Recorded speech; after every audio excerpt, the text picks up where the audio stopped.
Gloria a Dios. Que el Señor les bendiga, hermanos. Esta noche le damos gracias al Señor por una oportunidad más que Él nos concede de poder estudiar la palabra del Señor. Usted que ha estado pendiente, le damos gracias al Señor por esta bendición que Él nos concede de poder estar una vez más al aire. Vamos a empezar un poco tarde hoy, pero esperamos con la ayuda del Señor avanzar en el estudio del libro de Apocalipsis, que es el libro que hemos comenzado a estudiar los días lunes, y queremos compartir, hermanos, esta palabra con cada uno de ustedes que disponen su tiempo para estudiar la palabra del Señor. En esta noche vamos a leer en Apocalipsis capítulo 1 siempre, que es el capítulo donde hemos estado estudiando, y vamos avanzando versículo a versículo para poder entender en sí la figura de este libro, todos los símbolos que aparecen, para que en el desarrollo del libro en su totalidad pues podamos hacer una buena interpretación de todo el texto sagrado que el Señor pues nos presenta a través de este libro de Apocalipsis. Oremos al Señor para que Él nos dé su palabra, que Él nos permita extraer de ella la instrucción, la enseñanza para cada una de nuestras vidas. Oremos a nuestro Padre Celestial. Bendito Dios y Padre que estás en los cielos y habitas en nuestros corazones, te damos gracias, Señor amado, esta noche por tu gran amor y misericordia. Gracias, Señor, por la bendición que nos concedes de poder, Señor, tener tu palabra escrita para estudiarla, para meditarla, para poder extraer de ella la enseñanza, el consejo que tú tienes para nuestras vidas. Háblanos por medio de tu palabra, en el nombre de Cristo Jesús. Te damos a ti la gloria, te damos la honra, hoy y por siempre. Gracias te damos, Dios eterno. A ti sea el honor y la gloria, Padre, en Cristo Jesús. Amén y amén. Leamos en Apocalipsis el capítulo 1, versículo 9. Vamos a leer en adelante. Dice: Yo, Juan, vuestro hermano, y copartícipe vuestro en la tribulación y en el reino, y en la paciencia de Jesucristo, estaba en la isla llamada Patmos, por causa de la palabra de Dios y el testimonio de Jesucristo. Yo estaba en el Espíritu en el día del Señor, y oí detrás de mí una gran voz como de trompeta que decía: Yo soy el Alfa y la Omega, el primero y el último. Escribe en un libro lo que ves y envíalo a las 7 iglesias que están en Asia: a Éfeso, Esmirna, Pérgamo, Tiatira, Sardis, Filadelfia y la Odisea. Y me volví para ver la voz que hablaba conmigo, y vuelto vi 7 candeleros de oro, y en medio de los 7 candeleros a uno semejante al Hijo del Hombre, vestido de una ropa que llegaba hasta los pies, y ceñido por el pecho con un cinto de oro. Su cabeza y sus cabellos eran blancos como blanca lana, como nieve, sus ojos como llama de fuego, y sus pies semejantes al bronce bruñido, refulgente como en un horno, y su voz como estruendo de muchas aguas. Amén. Nos quedamos hasta ahí, hermanos, con la lectura, y quiero decirles que en sí, hermanos, de estos versículos que hemos leído, nos presentan, hermano, un panorama de cómo Juan, mediante el Espíritu de Dios, él logró, hermano, tener esta revelación de parte del Señor y poder enviar este mensaje a las 7 iglesias que ya mencionamos ahí sus nombres. Algo glorioso que podemos aprender de estos versículos es, en primer lugar, que Juan estaba, como él dice, en la isla de Patmos por causa del testimonio de Jesucristo. Es decir, todos los padecimientos que Juan experimentó en esa isla rocosa muy distante de Israel, de Jerusalén, de la ciudad, y estando él aislado prácticamente en esa isla, él tiene esa revelación de parte del Señor, pero en medio del sufrimiento, porque él dice: yo estaba por causa, dice, del testimonio de Jesucristo, pero dice que también era copartícipe vuestro, dice, copartícipe vuestro en la tribulación y en el reino. Como decíamos la última vez, dentro de la obra del Señor y el peregrinar de la vida cristiana, hay situaciones difíciles, hay tribulaciones, hay situaciones adversas que llegan a la vida, y muchas veces el cristiano puede llegar a sentirse como frustrado porque puede llegar a interpretar que la vida cristiana no es algo apetecible, que no es algo que atrae, que llame la atención, porque hay que enfrentar situaciones difíciles. Es más, el Señor dijo que Él no venía a traer paz a la tierra. Y cuando Él dijo, mi paz os dejo, mi paz os doy, Él aclaró y dijo, no como el mundo la da, yo os la doy.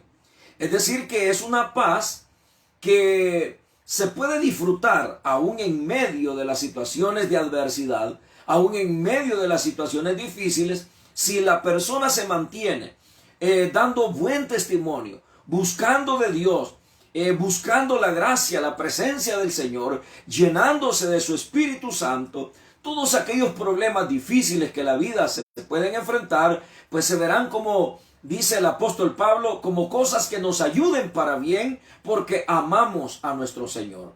Cuán difícil ha sido para el cristiano el asimilar esto. Hay muchos cristianos que han retrocedido, porque a veces en los inicios de la vida cristiana, pues todo es color de rosa, se vuelve bien bonita la vida cristiana, la gente le sonríe, las cosas empiezan a marchar bien, pero Dios tiene un trato diferente con cada persona. Y entonces en algunos casos no es así, es todo lo contrario. La persona empieza a padecer, a sufrir, a ser desechada por su familia, le pueden quitar el trabajo, pero aún en medio de esas situaciones, si esta persona está padeciendo por causa del testimonio de Jesucristo, por causa de ser cristiano, debe de luchar y debe de mantenerse firme, porque nosotros somos participantes en las tribulaciones, pero también en el reino de Dios. Dios es justo y Dios no nos mantiene solamente en un nivel de sufrimiento. Lo tenemos comprobado en la Biblia, en el libro de Job, cómo Job padeció, sufrió las situaciones más peores que un ser humano puede experimentar acá en la tierra. Problemas bien difíciles, pérdidas tremendas, llegar a la bancarrota, quedarse sin ningún hijo, pero con la presencia de Dios, es decir, con la seguridad que Dios estaba en el asunto y mantener su fe en el Señor. Por lo tanto, cuando acá dice Juan, yo Juan, o sea, él está presentándose como el autor, el que va a enviar, el que va a mandar este mensaje, porque él lo está recibiendo, yo Juan, vuestro hermano, copartícipe vuestro, es decir, cuando todos los cristianos están sufriendo, también Juan lo estaba padeciendo en la isla rocosa de Patmos. Vuestro hermano en la tribulación. Y dice acá, en la tribulación y en el reino, y en la paciencia de Jesucristo, estaba en la isla llamada Patmos por causa de la palabra de Dios. Es decir, por predicar la palabra, por dar el mensaje de la palabra. Se discute mucho hoy en día que qué tan sabio puede ser el que el cristiano se aventure, así lo dicen algunos, aventurarse a ir a predicar a pesar de que hay una pandemia declarada a nivel mundial, y otros están diciendo que ya viene otra y otros dicen que viene otra, como que si a ellos les correspondiera o si a las personas tuvieran la capacidad de poder determinar todo eso. En lo humano nosotros entendemos que es una cuestión humana la que está pasando mediante la voluntad permisiva de Dios. Pero oiga bien, todo está bajo el control de Dios, y el cristiano que vive bajo el control de Dios debe de saber que el Señor es el que va a obrar, es el que va a mover su poderosa mano para hacer lo que sus propósitos quieran hacer.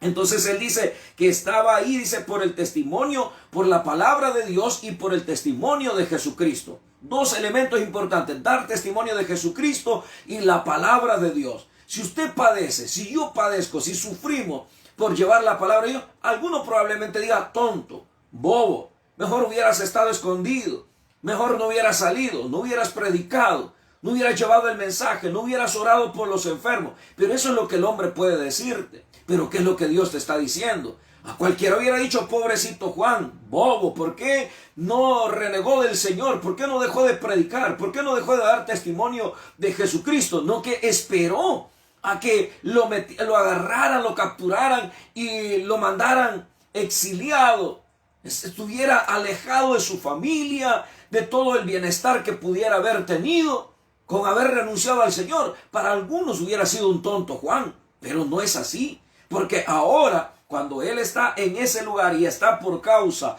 de la palabra y del testimonio de Jesucristo, oiga bien esto, qué maravilloso es vivir en la dimensión del Espíritu de Dios.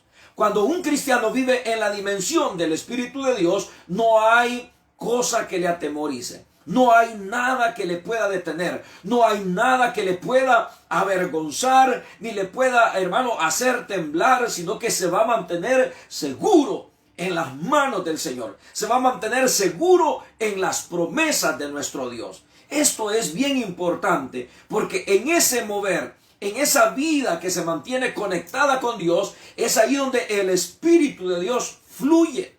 Yo no entiendo cómo hay personas que quieren ser llenas del Espíritu Santo y lo que menos hacen es congregarse, buscar de Dios, leer la palabra, tener comunión con Dios. No le sirven al Señor. Entonces, ¿para qué Dios te va a dar poder? ¿Para qué Dios te va a hablar por su Espíritu? ¿Para qué te va a llenar si no vas a utilizar esos dones, esos regalos de Dios para beneficio de la obra del Señor? Es importante que cada uno de nosotros entendamos que cuando vivimos conectados con la gracia, con la misericordia de Dios, entonces el Espíritu de Dios va a fluir. Juan está en condiciones deprimentes. Está en una, voy a decir, exiliado. Está allá abandonado, pero Dios no lo ha abandonado. Muestra de ello que él dice, yo estaba en el Espíritu en el día del Señor, y oí detrás de mí una gran voz como de trompeta. Esto de que él estaba en el Espíritu en el día del Señor, algunos le han dado por lo menos dos interpretaciones que la mayoría de los comentaristas dan. La primera de ellas es que Juan estaba en la dimensión del Espíritu, porque no se puede tener revelaciones del Espíritu de Dios si no se tiene comunión con el Señor.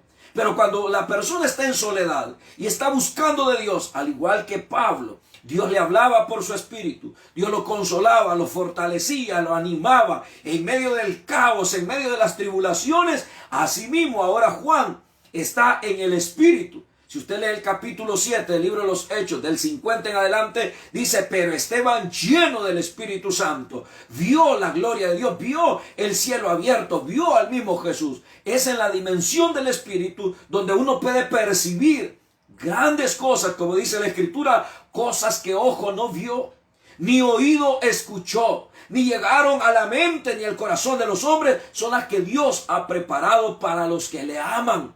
Juan amaba al Señor, él está por amor al Señor, por amor a la palabra, por amor al testimonio de Jesucristo, pero él está en el Espíritu, en una dimensión de conexión con el Espíritu. Esa es la más fuerte, pero hay otra que dice acá, porque menciona y une lo que es el día del Señor, porque dice acá, estaba en el día del Señor. Algunos piensan que era en día de reposo, era en día de descanso, y que a eso se está refiriendo cuando dice que estaba en el día del Señor.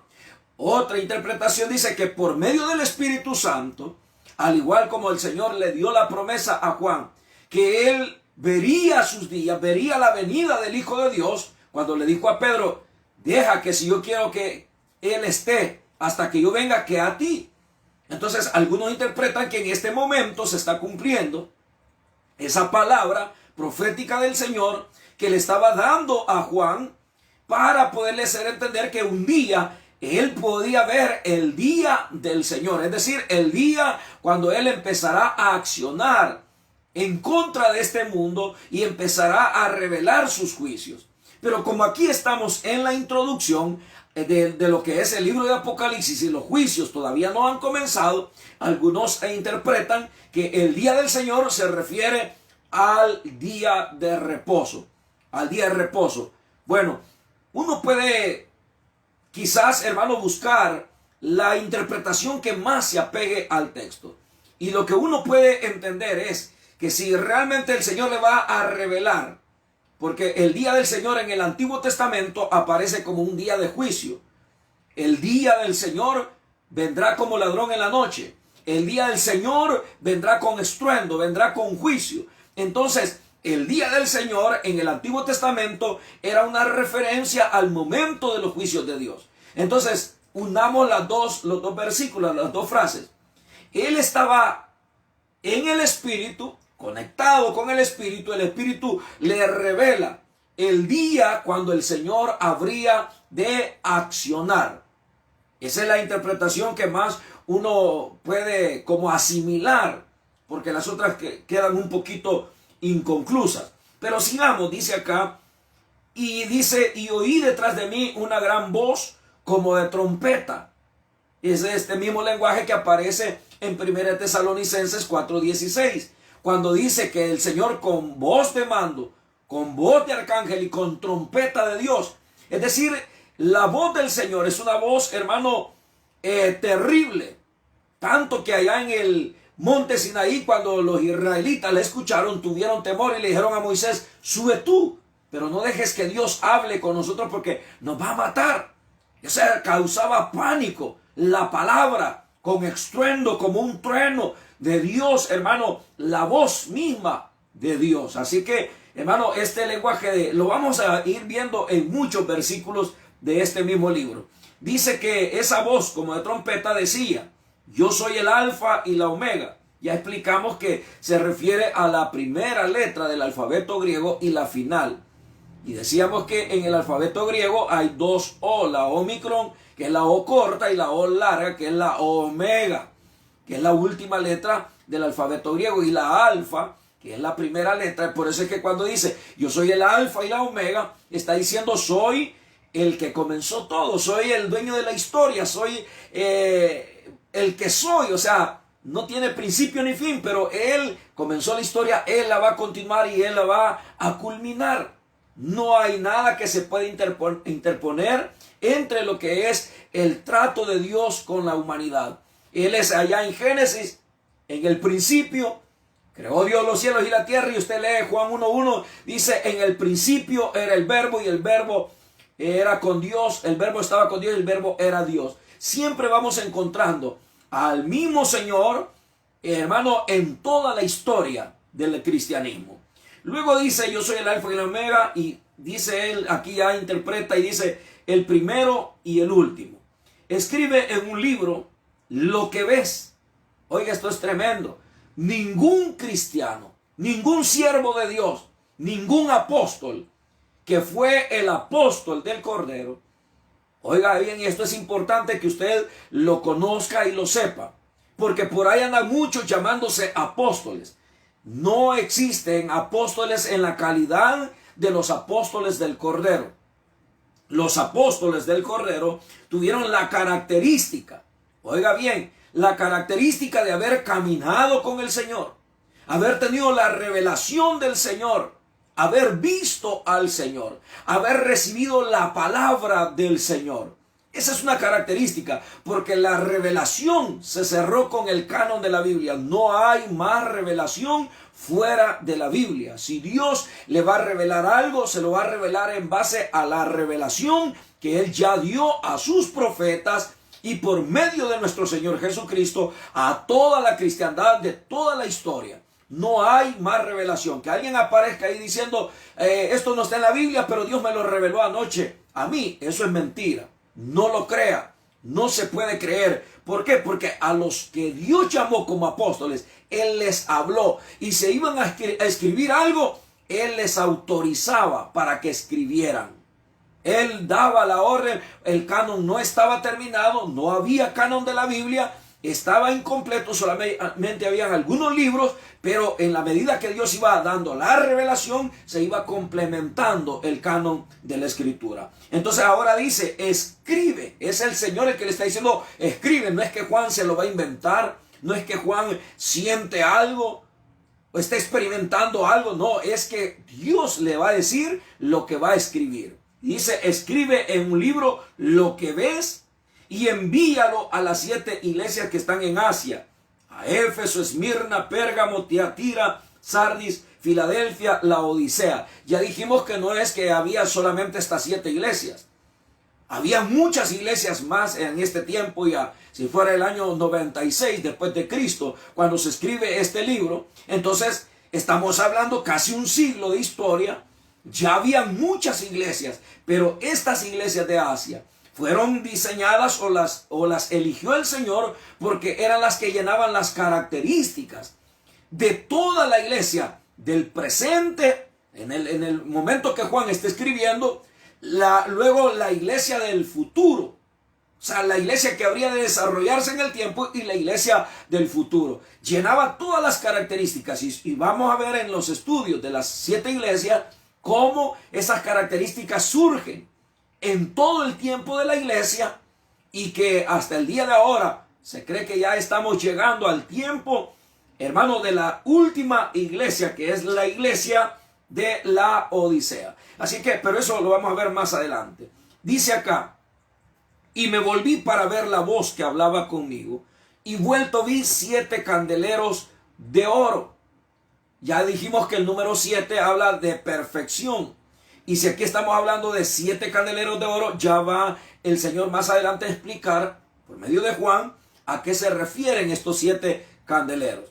Entonces sigamos, dice, y en medio de los 7 candeleros, a uno semejante al Hijo del Hombre, y vestido de una ropa que llegaba hasta los pies, y ceñido por el pecho con un cinto de oro. Oiga, la revelación y la figura del Hijo de Dios. Dice, en medio de los 7 candeleros, que ya vamos a ver que son las iglesias, a uno semejante al Hijo del Hombre. Este título, el nombre del Hijo del Hombre, se refiere a su humanidad. En su divinidad Él es el Hijo de Dios, pero en su revelación como hombre, Él es el Hijo del Hombre, porque el Hijo del Hombre vino a buscar y a salvar lo que se había perdido, porque Él nació habiendo sido concebido en María. Es decir, pasó por todo el proceso que un humano puede pasar sin conexión con lo humano. Es decir, en el sentido de no tener, voy a decir, la sangre de María. Algunos se han atrevido a decir que sí, porque según ellos, médicamente y genéticamente no puede darse eso, pero en lo humano no se puede dar, pero en lo divino sí se puede dar. Por lo tanto, si era un milagro el nacimiento del Hijo de Dios, no tenía conexión, porque si la sangre de María hubiera participado en la formación y el nacimiento de Jesús, entonces nosotros tendríamos que ser lavados con la sangre de María. Y eso sería una herejía, sería un engaño, sería una mentira. Nosotros somos lavados con la sangre de Cristo, con la sangre del Hijo de Dios nada más, sin intermediarios. Bueno, sigamos, dice acá, Hijo del Hombre, vestido de una ropa que llegaba hasta los pies y ceñido por el pecho con un cinto de oro. Esto habla de la majestad del Señor, de su dominio, de su poder, como un poderoso guerrero que viene con el cinto de oro. Más adelante vamos a ver cómo aparece él y vuelve a aparecer ese cinto de oro. Y luego dice el versículo 14, su cabeza y sus cabellos eran blancos como blanca lana. Esto habla de la sabiduría del Señor y de la santidad del Señor. Cuando se habla de blanca lana y de sus cabellos que eran blancos como blanca lana, se habla de esa sabiduría que el Señor tiene. Y cuando se habla de la nieve, ustedes van a encontrar en la Biblia que es un elemento que se utiliza para referirse a la santidad. Cuando dice que Él borra nuestros pecados y los hace más blancos que la nieve, entonces significa que Él nos está santificando. Entonces el color blanco siempre va reflejando santidad. Luego, hermano, dice que sus ojos eran como llama de fuego. A esto se refiere a la omnisciencia del Señor. Él lo conoce absolutamente todo. Es una mirada penetrante, es la mirada que vio a Natanael y le dijo, te vi desde que estabas debajo de la higuera. No necesito que me den información tuya, pues yo conozco toda tu información. De igual manera, cuando Pedro le falló y lo negó, dice la Biblia que el Señor solo lo miró. Y aquella mirada penetrante, aquella mirada impactante, hizo llorar a Pedro. Dice que en Marcos 14:72 dice que lloró amargamente Pedro. Lloró con solo la mirada penetrante del Señor. Entonces, cuando aquí dice que sus ojos son como llama de fuego, significa que Él lo escudriña todo. No hay nada que se pueda escapar de la mirada penetrante como llama de fuego de nuestro Señor. Dice más, y sus pies semejantes al bronce bruñido. Esto habla de la justicia del Señor. Él es justo en todo lo que hace. Y también todos los juicios que Él hace también tienen que ver en esa justicia que Él tiene.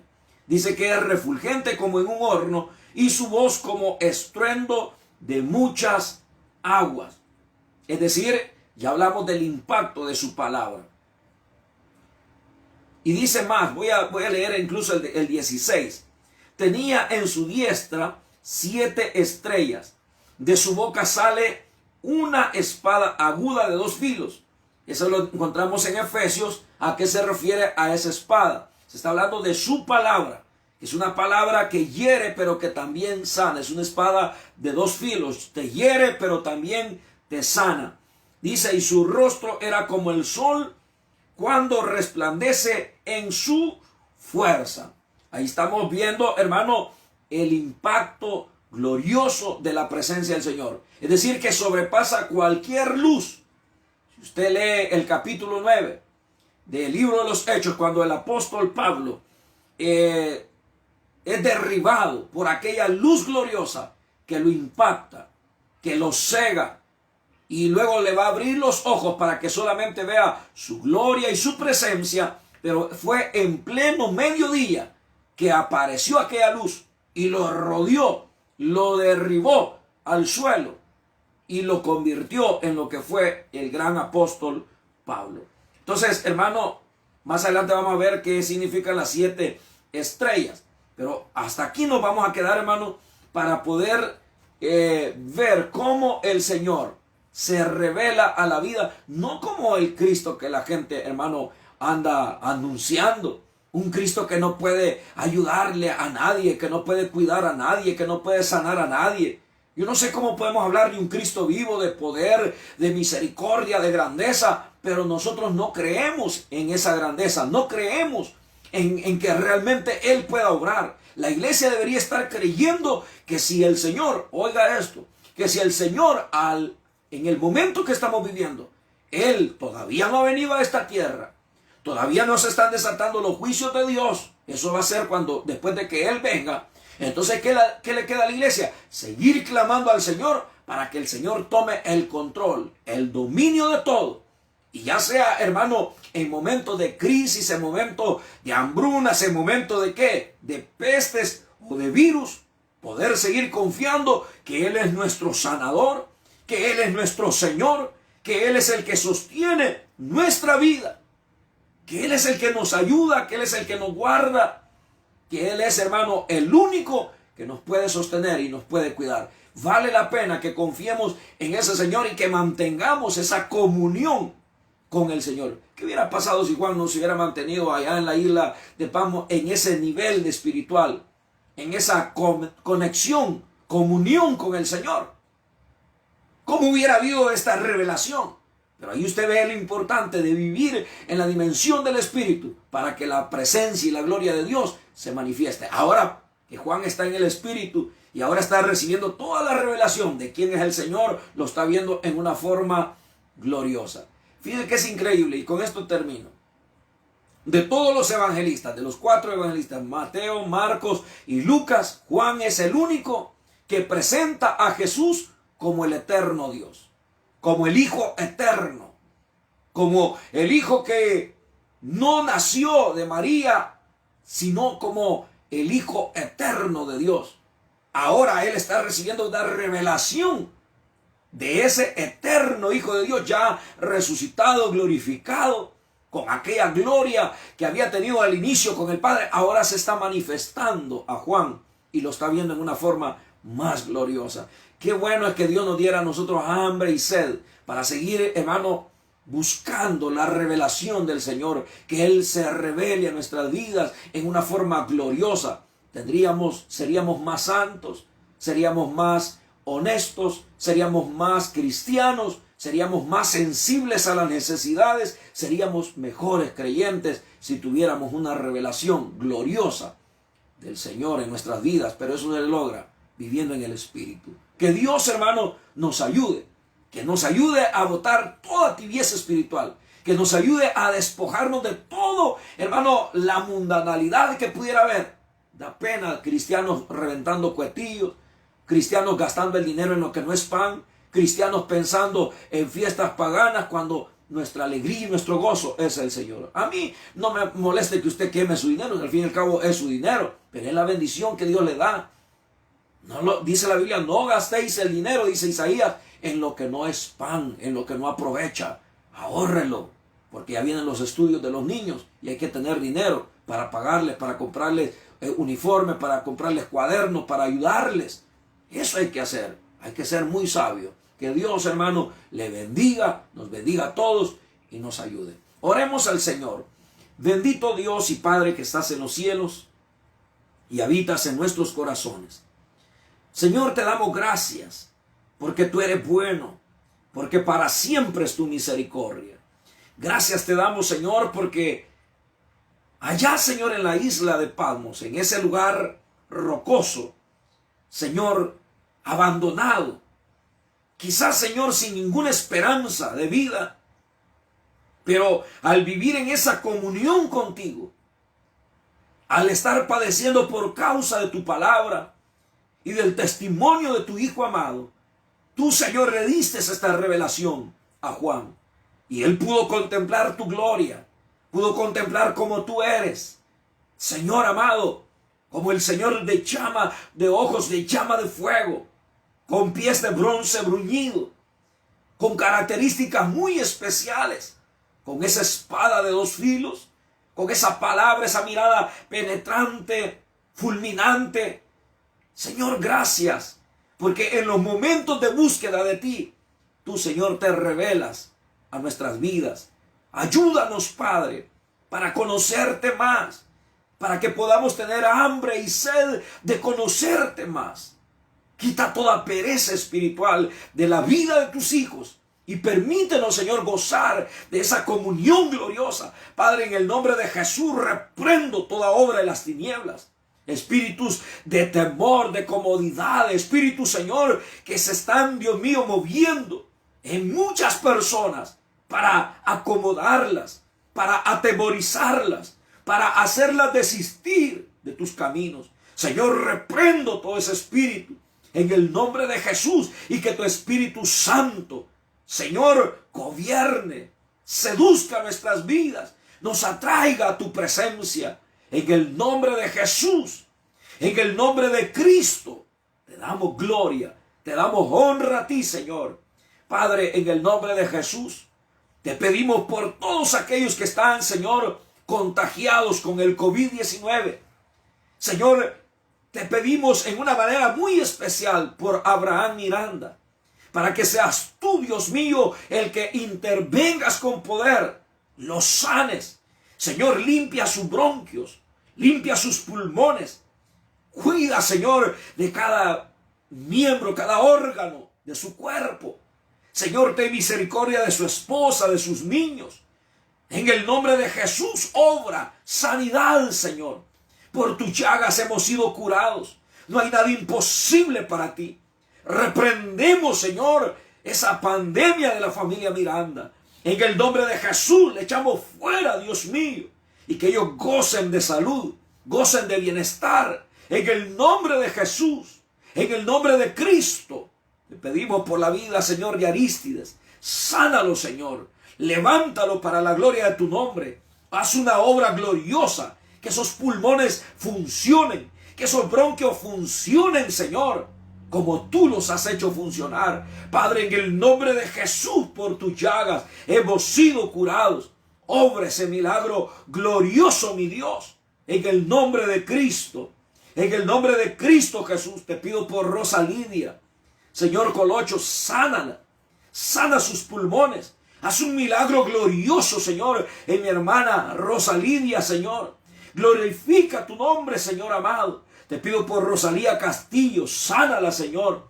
Haz una obra gloriosa, haz una obra maravillosa. Glorifica tu nombre, Señor. Glorifica tu nombre, Padre. Haz una obra maravillosa, sánales. Por tus llagas hemos sido curados. Sana, Señor, mi hermana Wendy Reyes. En el nombre de Jesús, obra un milagro en tu sierva. Obra un milagro en tu hija, Señor. Por tus llagas hemos sido curados. Glorifica tu santo nombre, Padre. Dale salud, dale fuerza. Te pido por Jersey, Señor Reyes. Sánala, Dios mío. Obra un milagro de sanidad en ese cuerpo. En el nombre de Cristo Jesús. En el nombre de Cristo Jesús. Glorifica tu nombre, Señor. Glorifica tu santo nombre. Reprendemos toda enfermedad, toda dolencia, le echamos fuera. Fuera en el nombre de Jesús. Reciba el toque de la mano del Señor. Reciba sanidad en el nombre de Jesús de Nazaret. Señor, te pido por mi hermana Lidia. Sánala, Señor. Saque esos cálculos de sus riñones. En el nombre de Jesús, limpia esos riñones. Obra ese milagro. Obra, Señor amado, en tu hija. Obra poderosamente, Señor. Por tus llagas fuimos curados. Toque esos riñones. Límpialos para la gloria de tu bendito nombre, Señor. Glorifícate en Ana Dueñas. Señor, sánala. Sánala, Señor amado, en el nombre de Cristo Jesús. Haz un milagro glorioso. Haz un milagro maravilloso en la vida de tu hija. En el nombre de Cristo te pedimos por Dorothy Río, Señor. Obra, Señor amado.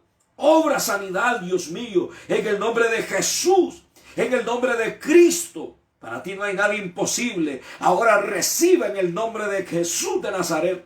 Te pido, Señor, por Paula Reyes. Sánala, Señor. Haz un milagro glorioso, Señor, en tu hija. Sánala para la gloria de tu nombre. Sánala, mi Jesús. Creemos en tus promesas. Creemos en tu palabra. Y en esa confianza recibimos esos milagros. Porque no hay nada imposible para ti, Señor. Te pido por aquellos que están pasando problemas en sus finanzas. Abre los cielos. Aquellos que han perdido su empleo, su trabajo, abre los cielos. Aquellos que te están pidiendo por un trabajo, Señor, ábreles puertas para que puedan trabajar y ganar el sustento de una manera digna, Señor. Glorifica tu nombre, Señor amado. Obra ese milagro de provisión en el nombre de Jesús. Consuela al que está triste. Señor, aquel que ha perdido un ser querido, consuélale. En el nombre de Jesús. Consuela a esa esposa que ha perdido un esposo. Consuela, Señor, ese esposo que ha perdido su esposa. Dios mío, en el nombre poderoso de Cristo, consuélale, fortaléceles, anímales para seguir adelante, Señor amado, confiando en tu palabra. Fortalece a los que están débiles. Sácales adelante, Señor Espíritu Santo. Dales ese vigor, esa fuerza que solo viene de ti. En el nombre de Jesús de Nazaret. Pongo en tus manos todas estas vidas, mi Dios. Pongo en tus manos, Señor, nuestra nación. Señor, límpiala de ese COVID. Señor, frena esa pandemia. En el nombre de Jesús de Nazaret. Y aquellos que están en los hospitales, en cuidados intensivos, sácalos en victoria. Que este mismo momento puedan sentir el toque de tu mano poderosa ahí, Señor. Sánalos. Sánalos para la gloria de tu nombre. Los que están en estado grave, en estado crítico. Señor, los asintomáticos, sánalos, límpialos para la gloria de tu nombre, en el nombre de Jesús de Nazaret. Pongo en tus manos los 262 municipios de esta nación, sus 14 departamentos. Cúbrelos con tu sangre, cúbrelos con tu poder y permite que tu palabra corra, Señor. Que tus siervos lleven ese mensaje de esperanza, ese mensaje transformador, ese mensaje sanador, Señor, a las vidas que no te conocen. Sigue añadiendo a tu iglesia los que han de ser salvos. Sigue rompiendo las cadenas. En el nombre de Jesús levanta a los caídos. Señor amado, en el nombre de Jesús ayuda a los tibios. En el nombre de Cristo obra, Señor amado, que puedan volver al fuego de tu espíritu, al fuego de tu gracia. En el nombre de Jesús los pongo en tus manos, Señor amado. Pongo en tus manos las autoridades de este país. Señor, su presidente, su gabinete de gobierno, todas las autoridades, Señor, revélate a ellos para que puedan, Señor, conocerte y puedan, Señor, gobernar con justicia y equidad esta nación. Glorifícate en las naciones centroamericanas. Obra en Guatemala, en Honduras, en Nicaragua, en Costa Rica, Señor, en Panamá. Obra, Señor, en las naciones, Señor amado, de Sudamérica. En el nombre de Jesús, obra, Señor amado, en México, en los Estados Unidos, en Canadá, en Europa. Señor, glorifícate en las naciones asiáticas. Glorifica tu nombre, Señor, que este mundo pueda ver que tú eres todopoderoso, que no hay nada imposible para ti, Señor. Atamos toda fuerza del maligno en el nombre de Jesús. Glorifícate, Padre.